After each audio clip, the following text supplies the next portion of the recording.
आप सभी साथियों का, प्यारे भाइयों का एवं बहनों का मैं इस अमन स्टडी चैनल पे फिर से वेलकम करता हूँ। और ये जो आपके सामने जो क्लास दिख रही है, जो वीडियो दिख रहा है, इसका कोई ऐसा उद्देश्य नहीं है कि आपको अभी जो है ये जानकारी देने का मेरा कोई मकसद था। दरअसल लेट तो हुआ हूँ मैं, वजह कुछ अपनी रही होंगी जिनकी वजह से मैं लेट हुआ हूँ। लेकिन अगर हम चर्चा करें इस भर्ती के ऊपर, तो ये आज तक की इतिहास में इससे बड़ी भर्ती अभी तक की नहीं आई थी। बात करें उत्तर प्रदेश पुलिस की, तो देखिए आप ऊपर कोट देख सकते हैं कि मैंने एक हेडिंग दी है ऐतिहासिक भर्ती के तौर पे। तो ये कुछ वजह रहा होगा जिसको मैंने सोच के दिया है। हम इसके अवेयरनेस के बारे में जानेंगे कि कैसे क्या हमें करना है, क्या नहीं करना है इस भर्ती में। तो उस चीज को जो है अगर आप 3-4 मिनट हमें देंगे तो उसमें मैं अच्छे से समझाने का प्रयास करूंगा।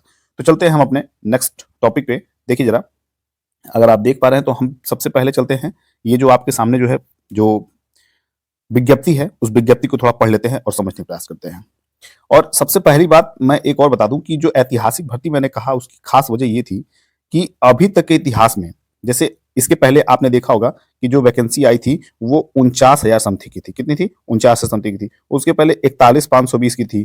तो अगर आप इन दोनों में अगर आप देखेंगे तो लगभग लगभग इसमें 18,000 पीएससी के पद थे। कितने थे? 18,000 पीएससी के पद थे। और इसमें भी करीब करीब 15 से 16,000 जो थे वो पीएससी के पद थे। तो अगर आप इतना जान जान रहे होंगे पहले से, तो समझने में और आसानी होगी। और अगर आज की हम बात करें, जो मतलब अभी जो वैकेंसी 60,299 पदों पे जो निकले हैं, इनमें आप अगर ध्यान देंगे तो ये सभी के सभी पद जो क्या है वो सिविल पुलिस के हैं। किसके हैं? सिविल पुलिस के लिए हैं। तो इसलिए आज तक के इतिहास में ऐसी भर्ती नहीं आई थी। अगर आप इसमें जाएंगे 18,000, तो करीब करीब इसमें 49,000 की बात करेंगे तो 31,000 जो है आपके सिविल पुलिस के पोस्ट थे। और 31,000 का जस्ट आप डबल करेंगे तो करीब करीब 60,000 के आसपास आएगा। यानी कि दोगुनी भर्ती पिछले साल 2018 की अपेक्षा में इस बार जो है गवर्नमेंट ने एक अच्छा मौका दिया है उन बच्चों को जो इस एलिजिबिलिटी को फॉलो कर रहे होंगे, एलिजिबिलिटी को पूरा कर रहे होंगे। तो जो विज्ञप्ति है उसको थोड़ा संदर्भ में समझते हैं। देखिए इसमें साफ साफ दिया है कि पुलिस में आरक्षी नागरिक पुलिस पदों पर सीधी भर्ती 2023 है। पहला इन्होंने दिया कि उत्तर प्रदेश पुलिस में पुरुषों एवं महिलाओं के लिए आरक्षी नागरिक पुलिस के पदों पर पे बैंड कितना है? 5200 से 2000, और पे 2000 नए वेतनमान के वेतन मैट्रिक्स 21,700 के अंतर्गत रिक्त पदों के भरने के लिए आवेदन पत्र आमंत्रित किए जाते हैं। और इनका जो विवरण दिया है उसको भी समझ लेते हैं। देखिएगा, जो अनारक्षित वर्ग है, यानी कि जिसको सामान्य वर्ग कहते हैं, उनके लिए कितना दिया गया है? 24,102 पद है। और ईडब्ल्यूएस की बात करें तो 6,024 पद है। और अन्य पिछड़ा वर्ग यानी कि ओबीसी की बात करें तो 16,264 पद। आप अनुसूचित जाति की बात करें यानी कि एससी की तो 12,650, और अनुसूचित जनजाति की तो 1204 पद हैं, जिनको कुल मिला के 60,244 पद जो हैं वो सृजित किए गए हैं। वो आपसे आमंत्रण मांगे गए हैं इन पदों के लिए। तो ये कयास लगाई जा रही है कि करीब से करीब, मेरा अपना मानना है, बाकी कई चैनल ऐसे हैं कि जिनका एग्जैक्ट कहना है कि 25 लाख या 24 लाख जो भी हो, हम ये मान के चल रहे हैं कि 20 प्लस ही बच्चे रहेंगे। जब भी रहेंगे 20 प्लस रहेंगे और 30 के कम रहेंगे। तो ये मान के आप भी चलिए कि आपका कंपटीशन बहुत हल्का नहीं है। ऐसा नहीं है कि अगर वैकेंसी आ गई तो आप बहुत रिलैक्स हो गए, नहीं मैं हो जाऊंगा या मेरी तैयारी इतनी अच्छी है। आपको ये एकदम मन में बैठा लेना है कि आपके कंपटीटर जो है आपसे हो सकता है 2 घंटे ज्यादा पढ़ रहे हो सकता है कहीं और से उनको 2 टॉपिक एक्स्ट्रा पढ़ने को मिल रहा हो। तो आप भी इस पर सतर्क रहिए कि मुझे भी 2 क्वेश्चन ज्यादा ही पढ़ना है। बात करें आगे की, तो ये सब देखिए कि आरक्षी यहाँ दिया है कि 1.2 में आरक्षी नागरिक पुलिस के पद पर भर्ती हेतु पुरुष एवं महिला अभ्यर्थी पात्र होंगे। परीक्षा के पूर्व किसी भी प्रक्रिया की मतलब ये जो शीट है ये बढ़ घट सकता है। इसके लिए साफ साफ 1.3 में इन्होंने बताया है। अब देखिए आवेदन की प्रक्रिया क्या है, मतलब समय सारणी क्या है, इसको भी समझ लेते हैं अच्छे से। अगर आप आवेदन करने के इच्छुक हैं और एलिजिबल हैं आप, तो सबसे पहले आपको वेट करना पड़ेगा 27/12/2023 के लिए। ठीक है, 27/12/2023 को जो आप रात होगा यानी कि 12 बजे, उस समय से यह आरंभ हो जाएगा। यानी कि 26 से खत्म होगा, वैसे 27 की 12:01 से ये फॉर्म भरने का जो समय है वो शुरुआत हो जाएगा। ऑनलाइन आवेदन जमा करने की अंतिम तिथि है 16/1/24। अगर 27 की बात करें, 27, 28, 29, 30, 31 यानी कि दिसंबर के 5 दिन, और आपके 16 दिन जनवरी के, तो कुल आपके 21 दिन।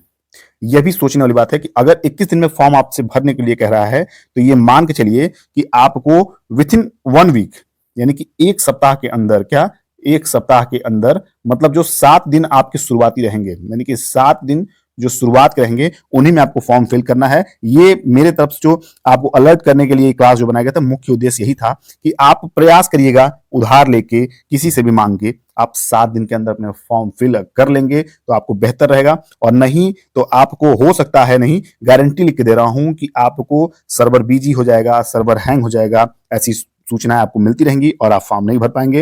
हो सकता है कि ये 21 से एक्सटेंड डेट न करें, उस दशा में आपको दिक्कत का सामना करना पड़ेगा, और अगर कर देंगे तो तब भी आपको उनके भरोसे बैठना पड़ेगा। लेकिन अगर आप इस 7 दिन के अंदर भर देंगे, लोड जो है वो बिल्कुल कम रहेगा, आप सफलतापूर्वक फॉर्म अपने भर पाएंगे।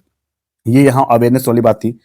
फिर देखिए इन्होंने कहा कि शुल्क समायोजन एवं आवेदन में संशोधन की अंतिम तिथि, यानी करेक्शन जो है, अगर आप फीस जो जमा करना है वो और करेक्शन 18/1/24 तक कर सकते हैं। फिर उन्होंने आवेदन शुल्क के लिए 400 रुपया, किसके लिए आप देख पा रहे हैं। अब ये जो है अर्हताएं हैं, ठीक है, ये अर्हताएं आप समझ पा रहे होंगे। और थोड़ी सी अगर बात करें तो शैक्षिक योग्यता भी बात करते हैं। देखिए शैक्षिक योग्यता, कई जगह लोग कह रहे हैं कि हाई स्कूल, लेकिन ये देखिए कि भारत में विधि द्वारा स्थापित बोर्ड द्वारा 10वीं एवं 12वीं कक्षा उत्तीर्ण सरकार द्वारा मान्यता प्राप्त या उसके समकक्ष अर्हता होनी चाहिए, ठीक है। और एक बात और समझ लीजिएगा कि वो भी बच्चे इसमें बहुत ज्यादा इच्छुक होंगे देखने के लिए जो अपीयर होंगे, तो साफ साफ दिया है कि अपेक्षित शैक्षिक अर्हता हेतु सम्मिलित हुए, यानी कि अपीयर्ड अथवा सम्मिलित होने वाले अपीयरिंग अभ्यर्थी पात्र न होंगे। इसको जरूर आप लोग पढ़ लीजिएगा, जो बच्चे अभी इंटर कर रहे होंगे ये जरूर देख लीजिएगा आप लोग। फिर बात करेंगे हम, ये सब चीजें तो आप समझ लीजिएगा। बात करते हैं हम आयु की। देखिए यहाँ टॉपिक जो है आयु की। अभी क्या है कि आपके पास जो आयु जिसको छूट की बात है वो हम अलग क्लास में देखेंगे, लेकिन इसमें जिनको आयु अपनी गणना करनी है वो यहां से कर सकते हैं कि भर्ती के लिए आवश्यक है कि पहला है कि पुरुष अभ्यर्थी दिनांक 1/7/2023 को 18 वर्ष प्राप्त कर ली हो और 22 वर्ष की आयु प्राप्त न की हो, अर्थात अभ्यर्थी का जन्म 2 जुलाई 2001 से पूर्व न हुआ हो। समझिएगा इस बात को कि 2 जुलाई, अगर आपका जन्म 1 जुलाई 2001 को भी हुआ है और आप अगर सामान्य वर्ग से आप बिलोंग करते हैं, सामान्य वर्ग से आते हैं, तो आपके लिए यह भर्ती नहीं है। अगर बात की हो तो अगर उम्र में छूट दी जाती है तब की बात अलग है। फिलहाल के लिए आप बाहर हैं तो इसको ध्यान दीजिएगा, 1 जुलाई 2001 होने के बाद भी तो 2 जुलाई 2001 से पूर्व का नहीं होना चाहिए और 1 जुलाई 2005 के बाद का नहीं होना चाहिए। उनके लिए है जो सामान्य वर्ग से आते हैं। बात करेंगे महिला अभ्यर्थी 1/7/2023 से 18 वर्ष की आयु प्राप्त कर ली हो और 25 वर्ष की आयु प्राप्त करें, मतलब इसी में 3 वर्ष आप जोड़ लीजिए। किसमें? आप इसी में जो है 3 वर्ष आप माइनस कर लीजिए, प्लस के बजाय माइनस कर लेंगे, ठीक है। तो आप 98, देखिए 2 जुलाई 98 आपको आ गया, तो 2 जुलाई 98। और आपको पता है कि जैसे पिछड़ा वर्ग में और अनुसूचित जाति में और अनुसूचित जनजाति में और महिलाओं में भी, यानी कि सामान्य की महिलाओं में भी आपको जो एज की छूट दी जाती है वो आपको 3 साल मिलती है। लेकिन अगर हम बात करें कि पिछड़ा वर्ग जो पुरुष है उसको अगर अपने उम्र की गणना करनी है तो वो करेगा किस पे? वो इसी पे जो है, यानी कि जो 2001 तक था इसमें वो 5 साल माइनस करेगा। कितना करेगा? 5 साल माइनस करेगा, और 5 साल माइनस करेगा तो ये 96 आएगा। क्या आएगा? 96 आएगा, यानी कि 1 जुलाई 96 तक, ठीक है। और इसी में महिलाएं और जाएंगी तो 3 साल और महिलाओं को छूट मिलेगा, तो वो 93 तक जाएंगे। कितना?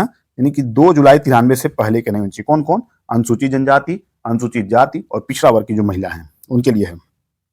इस तरह जो और भी आपके पास जो डॉक्यूमेंट्स हैं वो आप सबसे पहले कुछ डॉक्यूमेंट्स मैं बता भी देता हूं, उसको आप नोट कर लीजिएगा।